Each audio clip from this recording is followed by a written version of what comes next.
ধর্ষকের ধর্ম নাই, সে হিন্দু মুসলিম নাকি বৌদ্ধ খ্রিস্টান আলেম ধর্ম দেখার সময় নাই। আল্লাহ পাক বলেছেন তার রাসূলের ধর্ষণ হলেই প্রকাশ্যে মৃত্যু দিয়ে দিল, যেই হোক যেই হোক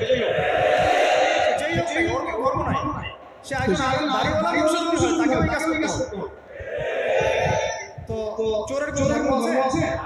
ডাকাতের কোনো ধর্ম আছে? তো মিডিয়া টেকনিক্যালি ওইটাকে হাইলাইট বেশি, বিকজ এর একটা সুযোগ আছে ইসলাম ডমিনেট করার। কিন্তু সেই ঘটনা কিন্তু অনেক বড় সেকুলার ঘটেছে, কিন্তু আমরা হাইলাইট দেখি না। এটা আমরা বুঝি ইন্টেনশনটা কি। তবে এখানে একটা বিষয় ক্লিয়ার করতে হবে যে পাপ পাপী যেই করুক তাকে শাস্তি দেওয়া হবে। আল্লাহ পাক তৌফিক দান করুন। এখন এমন বিষয় হচ্ছে বাচ্চারাও এখন নিরাপদ না। 5 বছরের মেয়ে, 7 বছরের মেয়ে, 2 বছরের মেয়ে, নাউজুবিল্লাহ, তার সাথেও নাকি এরকম ঘটনা ঘটেছে। এরই ঘটনা। আর এগুলো শহরে বেশি, গ্রামে বেশি হচ্ছে।